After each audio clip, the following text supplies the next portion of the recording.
যাওয়া গল্পগুলো মেলবে এবার ডানা, ছুটবে ঘোড়া পক্ষীরাজ, ছুটবে ঘোড়া পক্ষীরাজ, রাজা রানীর গল্প আজ শুনবে যত দেখবে তত। মেঘের কোলে রাজকুমারী, রূপার কাঠে সোনার কাঠে ছুঁয়ে, তুমিও ছোট তাদের সাথে গল্প খেয়ার পাল তুলে। শৈশব কাহন বলবে তোমায় গল্প ঝুড়ি ঝুলি খুলে। শুভ নববর্ষ। কেমন আছো সবাই? নববর্ষের এই বাংলা নতুন বছরের তোমাদের সকলকে আমার তরফ থেকে অনেক ভালোবাসা, অনেক আদর। আর যারা অভিভাবকেরা আছেন তাদেরকেও আমার তরফ থেকে, খেয়ার তরফ থেকে, শৈশব কাহনের তরফ থেকে অনেক শুভেচ্ছা জানাই। এবার আসি একটু শৈশব কাহনের কথায়। আচ্ছা, তোমরা তো গল্প শুনছো, তবে আজকে তো বাংলা নতুন বছর। বাংলা নতুন বছরে আমরা একটু অন্যরকম কিছু ভাবি। নতুন বছর মানে আমাদের কাছে শিক্ষামূলক কিছু পাওয়া হতে পারে বা চাওয়া হতে পারে। শিক্ষার কিছু নতুন নতুন শিক্ষা আমাদের এগিয়ে নিয়ে যেতে সাহায্য করবে। আর নতুন বছর মানেই শেখার শুরু নতুন করে, তাই তো? তাই জন্য আজকে তোমাদের জন্য থাকছে দুটো শিক্ষামূলক গল্প, ছোট্ট ছোট্ট দুটো শিক্ষামূলক গল্প। কেমন লাগলো তো অবশ্যই জানাবে। তার আগে একটু বলি, বাংলা এই কথাটা শুনলে তোমাদের কি মনে হয় বলো তো? আমার কিন্তু ভীষণভাবে বাংলা গল্প, বাংলা কবিতা, বাংলা গান এগুলোর সাথে কিন্তু ভীষণভাবে সেই পুরনো দিনকে আমার মনে পড়ে। মা, ঠাকুমা, দিদিমা এরা যেরকম আমাদেরকে সেই কি বলবো, দুপুরবেলা শুয়ে তাদের কাছে গল্প শোনার একটা অপেক্ষা, কখন তারা হাতের কাজ শেষ করে এসে আমাদের গল্প শোনাবে, তাই তো? আবার শীতের দুপুরবেলা ছাদে গিয়ে কমলালেবু হাতে করে নিয়ে চলে যেতাম, গিয়ে সেখানে বসে বসে ছাদে বসে বসে কমলালেবু খেতাম আর গল্প শুনতাম। আবার বর্ষার দুপুরবেলা ঝমঝমিয়ে বাইরে বৃষ্টি হচ্ছে আর ভেতরে রাজপুত্র পক্ষীরাজ সবাই মিলে একসাথে আমাদের মনের মধ্যে বাসা বেঁধেছে। কি তাই তো? বাংলায় কথাটা শুনলেই তো সেই মা, ঠাকুমা, দিদিমাদের কথাই মনে পড়ে। না, আজকে কিন্তু তোমাদেরকে আমি সেরকম একজনের কথা বা সেরকম একজনকে তোমাদের জন্য এনেছি। কে সেটা তো একটু একটু তোমরা জেনেই গেছো। ভাস্বতী দিদিভাই, শ্রীমতী ভাস্বতী বসু, তোমাদের ভাস্বতী দিদিভাই। তাহলে চলো আজকে সেই শিক্ষামূলক গল্প দুটো আমরা শুনে নিই। আদর আদর আদর আমার সমস্ত কচিকাচাদের আমি এই শুভ নববর্ষে পয়লা বৈশাখে 1432 সালে অনেক অনেক ভালোবাসা, আদর আর আশীর্বাদ জানালাম। সমস্ত বড়রা যারা এখন শুনছেন বা পরে শুনবেন তাদের জানাচ্ছি সশ্রদ্ধ প্রণাম। আর আমার বন্ধুস্থানীয় সকলকে জানাই ভালোবাসা, যাতে সুস্থ স্বাস্থ্য এবং সুস্থ মনন, সুস্থ চেতনা নিয়ে সামনের বছর সবাই কাটাতে পারো। তোমাদের ভাস্বতী দিদিভাই আজকে দুটো ছোট ছোট ঈশপের গল্প শোনাবে। প্রথম গল্প চতুর শিয়াল। একটা শিয়াল একবার বনের পাশ দিয়ে যেতে যেতে একটা কুয়োর মধ্যে পড়ে গেল। কুয়ো জানো তো, তখন তো জল এরমভাবে থাকতো না, গভীর করে মাটি কেটে সেই মাটি দিয়ে ইট দিয়ে কুয়ো বানানো হতো। সে অনেক নিচু পড়ে গেল আর ধরতে পারছে না, এদিক ওদিক তাকাচ্ছে। তখন দেখে একটা ছাগল যাচ্ছে। বললো, ও ছাগল বন্ধু, ছাগল বন্ধু।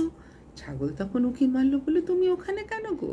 শিয়াল তো খুব ধূর্ত, তখন বললো, ওমা তুমি জানো না, এখানকার জল সবচেয়ে মিষ্টি আর খুব ঠান্ডা, এই গরমে কি আরাম গো।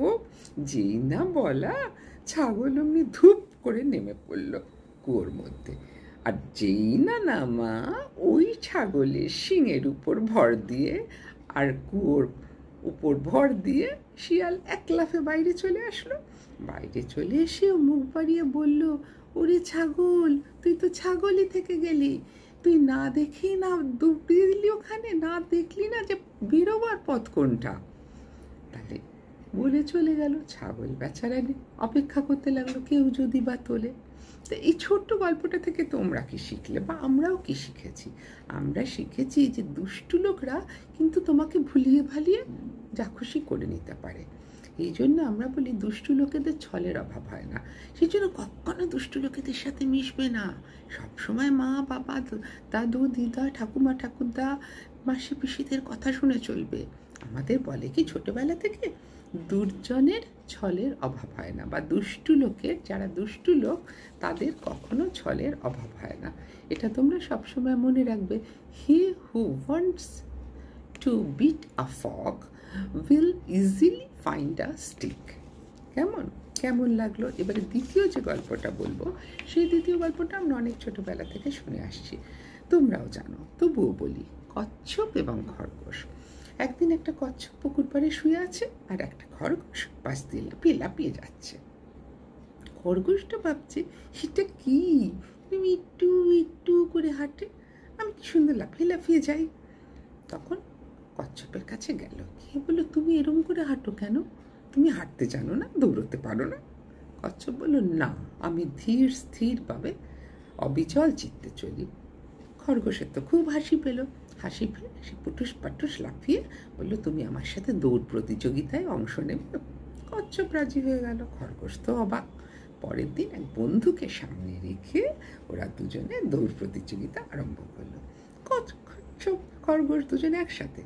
এবারে হঠাৎ অনেকটা দূরে গিয়ে খরগোশ পেছনে তাকিয়ে দেখো, বাবা, কচ্ছপ তো অনেক দূরে, তোর বাবা, আমি বাবা একটু গাছের তলায় ঘুমিয়ে নি বলে সে ঘুমাতে লাগলো। কচ্ছপ ধীর গতিতে আস্তে করে খরগোশের পাশ দিয়ে হেঁটে গেল। এরপরে খরগোশ তো উঠলো ঘুম থেকে উঠে দেখে কোথায় গেল কচ্ছপ। তারপরে দৌড়ে গিয়ে তাকিয়ে দেখে যেখানে লাস্ট যেটা, সেইখানে কিন্তু শেষ ধাপে সে পৌঁছে গেছে। খরগোশ তো অবাক। তখন বললো, হ্যাঁ, তুমি জিতে গেছো। কচ্ছপ বলল, হ্যাঁ, যারা ধীর স্থির অবিচল চিত্তে নিজের কাজের প্রতি লক্ষ্য রেখে এগোয় তারা ঠিক জয়ী হয়। তা আমরা এই কচ্ছপ আর খরগোশের গল্প থেকে কি শিখলাম?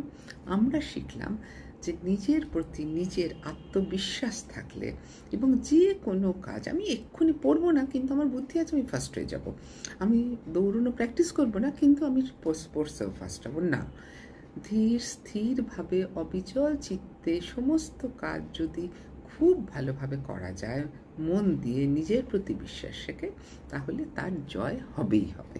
এটা সবসময় বলে, যেটা আমরা বলি যে slow but steady wins the race. ঠিক আছে, তাহলে দুটো গল্প শুনলে ভাস্বতী দিদিভাইয়ের কাছ থেকে কেমন লাগলো বলবে। সবাই ভালো থাকবে, সারা বছর গান, গল্প, পড়াশুনো, ভালো ভালো জিনিস নিয়ে কাটাবে।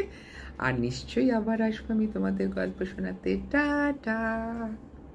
গল্প কথাটি পুরনো, নোটে গাছটি মুড়োনো। আসবো আবার গল্প নিয়ে, খেয়া গল্প চুরি খুঁড়ে। থাকবো আবার কবে কখন, শুনবে যখন শৈশব কাহন।